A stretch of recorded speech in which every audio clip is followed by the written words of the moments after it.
Hello, everyone. This is Mary, and welcome to the Retro Rewatch Podcast, a podcast all about movies and television.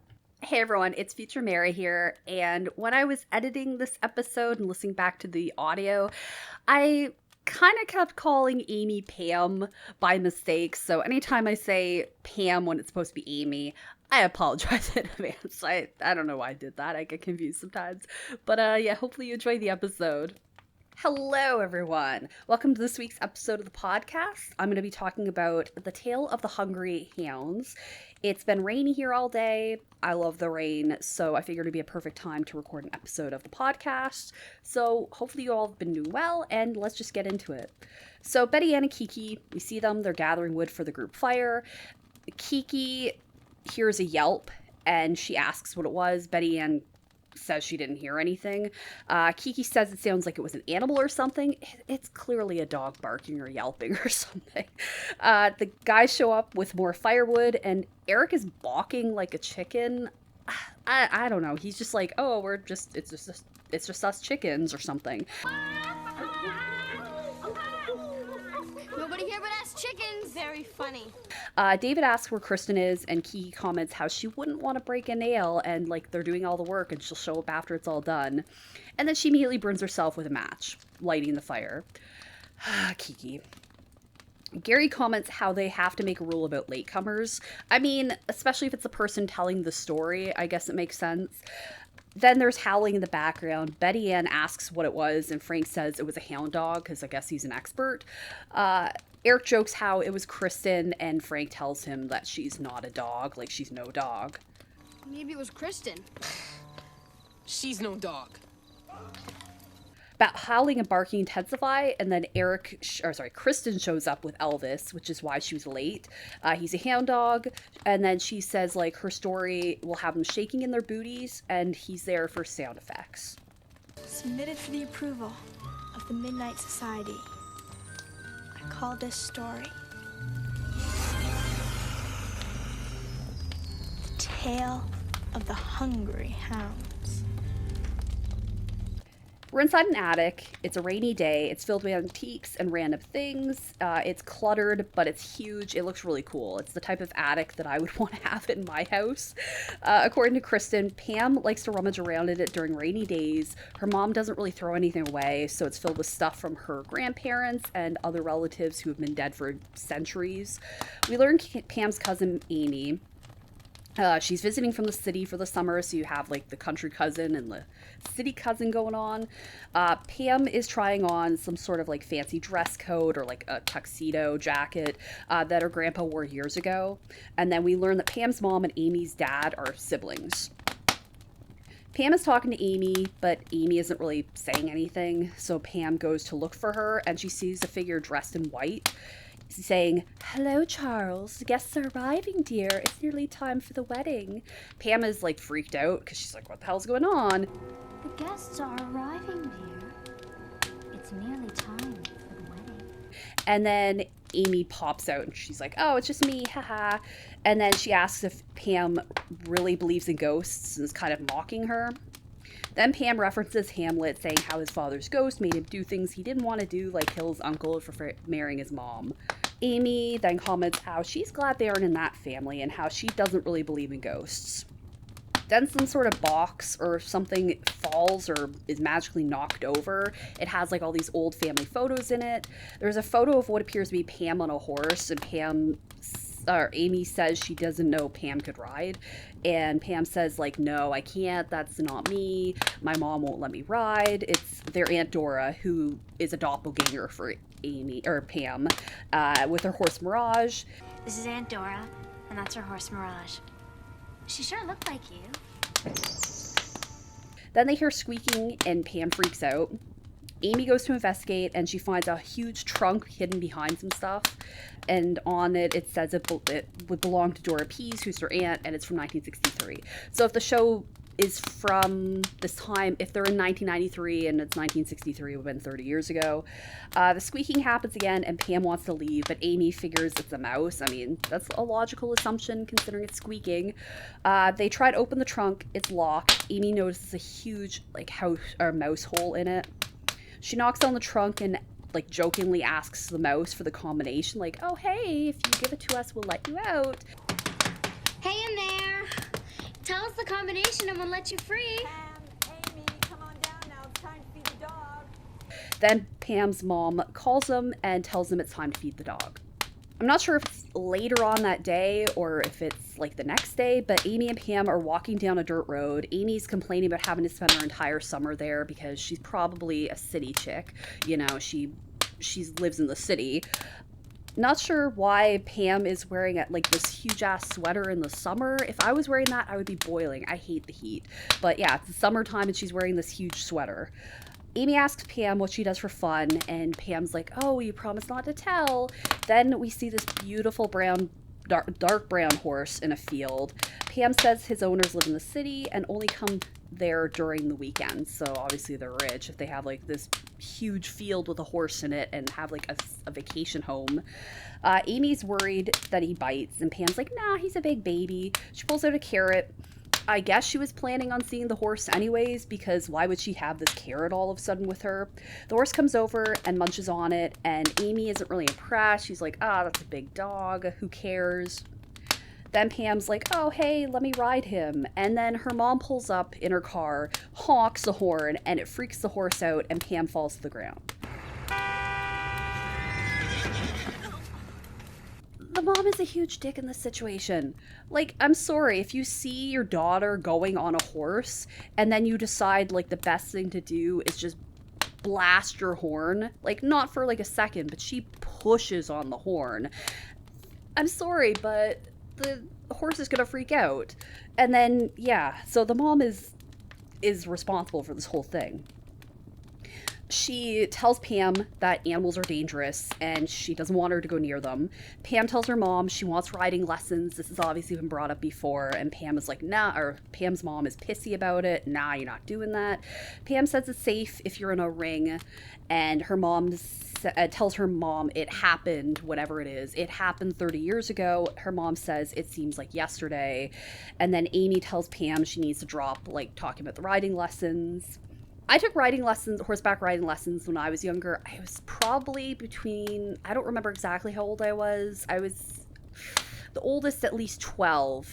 I was maybe 11 or 12. I didn't do it. I don't remember how long I took horseback riding lessons for. But it's funny because I had a horse named Princess, and my dog's name was Princess at the time. And one of the only things I remember about my experience was that we got this peach juice because I'm Canadian. That was just really good. But I had like the little jacket, and I had the little hat, like the helmet that you see in the episode and stuff, so it's kind of funny. Then we see Amy and Pam. They're at a picnic table with a bunch of board games. All you really see is Chinese checkers. I couldn't really make out the rest of them. Amy's lying on the table, and then Pam is trying to use a Ouija board. It's not specifically said that it's a Ouija board, but that's what it is. It's a French-Canadian one because there's French and English on it. Pam's frustrated because it's not going to work with just one person. Amy's complaining because it's super boring, jokes about shucking corn. Don't you do anything around here except play games? What are we gonna do next, Jethro? Shuck some corn? Pam asks Amy to humor her. She tells Amy she found it in the attic and the spirits are supposed to give them messages from the other world, and that her mom and Dora used to play it as kids. Amy says the spirits might tell them where to get pizza, and Pam is just like super serious about this whole thing. She's not really much of a jokester. Somehow the planchette was just like the little wooden board that moves around. It's moving on its own. Amy says how Pam is moving it, and she says no, and she shakes her head. It spells out Letmeout. And then Amy kind of says like, Latemout. How does that spell Latemout? So stupid. I don't know if she can't spell or what. Latemout. Let doesn't spell late. Late mouth. No. It's spelled let me out. Pam is like, no, it says let me out. Amy jokes it's the mouse from Aunt Dora's trunk. Maybe it's that rodent calling from Aunt Dora's box. Then the planchette gives the numbers 149, which is supposedly the combination. The girls head to the attic. Pam is freaked out. She's like, oh, what if the combination works? And then they try it. It does. And a mouse jumps out of the trunk. And it's kind of funny because Amy isn't afraid of the mouse, even though she's like the city girl, while Pam, who's probably encountered mice living in the country, is super afraid of them. Amy even comments how Pam is the country cousin and shouldn't be afraid. You're the country cousin. What are you scared of? They open the trunk, and it's all of Dora's riding stuff with her helmet and her jacket. I mean, that's the stuff we really see. Pam grabs the jacket, puts it on, and then as soon as she, like, buttons it up, mist surrounds her, music plays. I love the music from this episode. I'll probably include it at some point.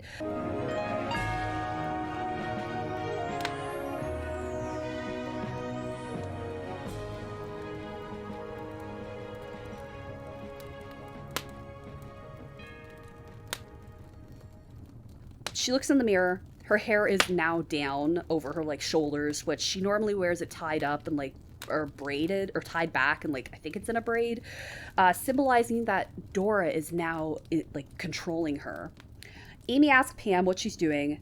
Dora ignores her completely and starts walking towards this huge-ass circular window, which is really cool, in the attic. It's this huge, like, window in the attic, which is really cool.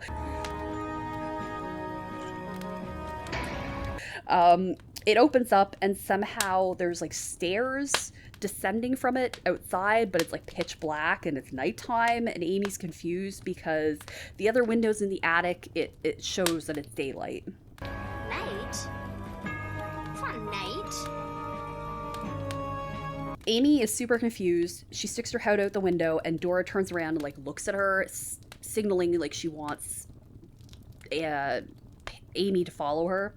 And then Amy has no idea that Pam is Dora. She doesn't know anything weird's going on. Well, she knows something weird's going on, but they walk through the dark, creepy, misty woods, and Amy says how they need to go back. It's time for dinner, and that Pam needs to feed the dog. Dora just looks at Amy, and then she continues walking. Amy thinks this is a joke. She deserves it for being a pain. Considering the other, like, shitty kids we've seen in the episodes up until now, like Beth, this chick is pretty chill. She's been, like, complaining because she's from the city and doesn't like the country, but she's not bratty at all. So I don't think she's, like, shitty. I wouldn't put her in the shitty category. You have Beth, who is the worst we've seen so far. Yeah, she's nowhere near Beth's level, like, at all. She complains, but she's not a bad person or has done anything bad at this point. So yeah, they're walking, and then she thinks it's a practical joke. Dora walks into a graveyard, and Amy notices the names on the graves all have the name Pease, which I guess is their last name. It's all our family for 100 years. Dora's standing in front of her own grave and asks Amy why she brought her here. Then she places a flower on the grave and picks up a bone, and she says, Mon petit rouge, and says it's a gift from the fox. That's the one phrase I remembered from this show growing up, was Mon petit rouge. It just always stuck with me. I think I called my dog, like, when I was younger that, even though he wasn't red. But, yeah, my other dog, not Princess, but Patches, so. Mon petit rouge. What is happening to you?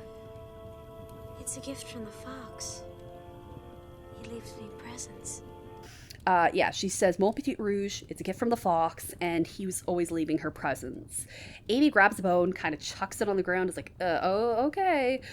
Dora explains she calls the fox Mon petit rouge, my little red one, and how she would feed him every day. He was in a cage since they used him for the purpose of fox hunting, which I think is barbaric, and I would not be involved in that at all. But she didn't want the hounds to kill him.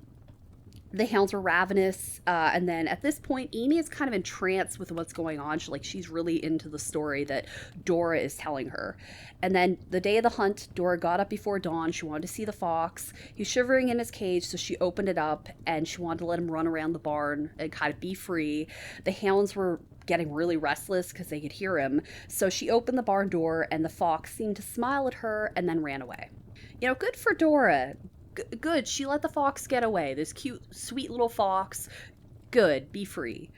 The hounds were furious, and Dora wanted to protect the fox, so she saddled up her horse Mirage and raced over the hills because she wanted to get to him before the hunters got there. And then something seemed to startle Mirage. He got freaked out, tripped. They both fell, and basically Dora died. It's assuming that's what happened. Then all of a sudden, this creepy old dude shows up. His name is Giles. He tells Dora he wondered when she would get around to doing her chores, and she says she's there to feed the hounds. Giles says she should have fed them while they were alive, and he was all torn up when she died. When he found the hounds, they were starving and they attacked him. But he got away and he had a heart attack. He yells at Dora, like, why didn't you feed the hounds? And then he chases after the girls. I'm sorry, Giles. Why didn't you feed the hounds? The barn run! They head to the barn, and inside they hear barking and growling. Dora lights a lantern and tells Pam that Giles was the stable keeper. Then they get locked inside, and you're not really sure if Giles did, but Kristen says it could have been him, or it might have been another ghost from the family graveyard. It might have been Giles. Or it might have been another ghost from the family graveyard. Dora insists that she has to feed the hounds. This is like a big part of the story where she's like, I have to feed the hounds. I have to feed them. I have to feed them. I have to feed the hounds. Don't get strange on me again, please. They're trapped in there. Starved, and it's all my fault. Amy's like realizing that the jacket is what's happening here. Like that's what's controlling Pam and making her Dora. So she tries to get the jacket off of Pam. It's not happening. It's useless. It's that jacket. Take off the jacket! Amy tells Dora that she and Pam are her nieces and she's inside Pam's body. Nonsense. I have no nieces. My brother and my sister are 10 years old. Amy manages to like push Dora into this little like area and lock her up. And Dora tells her she has to feed the hounds yet again. Amy says she's gonna go get help, and Dora's like, no, you don't know the way, but if you let me feed the hounds, I'll help you. Pam is understandably disturbed by this because she thinks that Dora's gonna like feed Pam to the dogs. What are you gonna feed them? Me? Kibble. And Pam's like, or Dora is like, no, there's kibble under a ladder. So when Amy goes to search for it, Dora grabs a leash or something leather. I'm assuming it's something for a horse, but I'm not knowledgeable enough about horse wear. Like, it's not a saddle. I don't know. It looks like a leash. Anyways, she manages to latch onto the lock and unlatch it. While Amy is dragging the kibble bag out for the hounds, Dora is walking towards the hounds, and she says like 4 of their names, which are Bounder, Rexy, Helga, and Brutus. There's 6 dogs in total that I could count, so I don't know what the other dogs' names are. And Amy's like, no, don't let them out. No, don't do it. Bounder, Rexy, Helga, Brutus, you can come out now. I have something for you. They immediately beeline towards Amy, and she climbs up some hay bales to escape from them. All of a sudden, a cute little fox appears and leads the dogs away. Pam realizes it's Mon Petit Rouge, and he saved them. Mon Petit Rouge! He saved us! She looks around the barn. She doesn't see Pam anywhere, so she looks outside, and Dora is on Mirage and then gallops away. I'm pretty sure it's not Mia Kirshner at this point. It was a little hard to tell, but it didn't really look like her. Amy runs through the woods, back to the window portal, and it closes behind her, and then it turns to daylight. She wonders what she's going to tell Aunt Beth because, oh no, Pam's not here, like what's going to happen? Then all of a sudden Pam pops up in the attic. She like emerges from these clothes and her hair is tied back again. She's rubbing her nose, claiming her allergies are acting up, and she takes off the riding jacket. Amy wants to get the hell out of the attic because it's haunted, and Pam is like, oh, I thought you didn't believe in ghosts. And then Pam says how she has to feed the dogs. Amy's like, wait a second, you only have 1 dog. And you said dogs. And then they kind of get into a little argument about it because Pam's like, yeah, I said dog. And apparently the dog's name is Rexy, which is one of the dogs' names that Dora owned. Come on, I gotta go feed the dogs. What dogs? You only have 1. That's what I said. I have to feed the dog. You said dogs. You said I have to feed the dogs. Did not. You did too. Did not. Did too. Who cares what I said? What's wrong with you? And she leaves. Amy checks her pocket, pulls out some kibble, and says how she has just the thing for Rexy. I have just the thing. And then Kristen says how Pam tried one more time to like convince her mom to let her horseback ride, and this time it worked because her mom apparently was no longer haunted by the ghost of Dora, and Dora was no longer tormented by the Hungry Hounds. So this episode, I love the scenery and the surroundings, like this set that they used for this, because I like the country. So I like the set designs. The attic is really cool. Like all the barn was really cool. The window portal thing was really cool. All of it was really neat. This episode could have been called something else besides The Tale of the Hungry Hounds, because the hounds are in it for maybe 30 seconds total, if that. Like, it's a whole build up to these hounds, and we barely see them. I don't know what else it could have been called, but I get why they called it that, because it's supposed to be like, oh, they're the ghosts, and they're scary, but it could have been called something else. I don't know. So this isn't my favorite episode, but I do enjoy it. So we really only see 4 people in the episode. Beth, who is the mom in the episode, she wasn't really in anything else related to the show.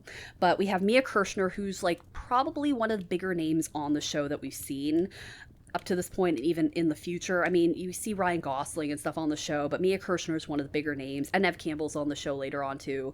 I'm Canadian, so I knew who she was watching this and rewatching it, because at the time I watched a show called Dracula the Series, which is Canadian, and she was a lead on that.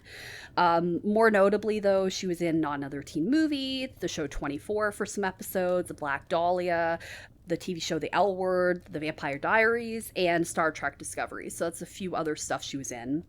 Jennifer Gula, who played Amy, she didn't really act much besides this. She was in an episode of Ready or Not, which I've mentioned in the past because there have been some other actors like Gary, Ross Hall was in it, for example.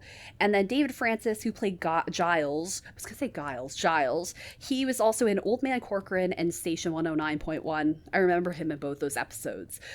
He has been in other stuff over the years, but more notably, he was in recent times, he was in an episode of The Mayor of Kingstown. So there we go. But yeah, overall I like the episode. I like the music. It's got some really cool music. Like I said, I'll include that in the episode. And it has a cute little fox, Mon Petit Rouge, which I remembered from the episode.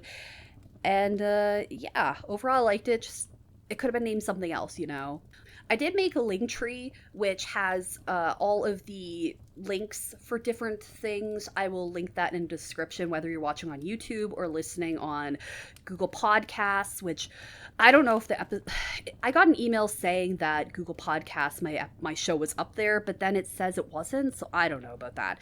But if you're listening on the other platforms like Spotify and stuff, those will be linked below in the link tree description. I have a Patreon in case, you know, you want to sign up for that and support the show. I don't know. Yeah, the YouTube channel, which some people might be watching this on, merch, which I designed a couple of things for that, and just the rest of the links. My Instagram, my Letterboxd, in case you want to add me on there, because I put all the movies I watch on Letterboxd. But yeah, I will link that below, and you can email me. I'll link that below as well, just in case you want to send any feedback. And if you're on YouTube, you can leave feedback below the video. I'll check it out. But yeah, that's about it for the episode. This has been Mary, and thank you for tuning into this week's episode of the Retro Rewatch Podcast. I'll talk to you later. Bye, everyone.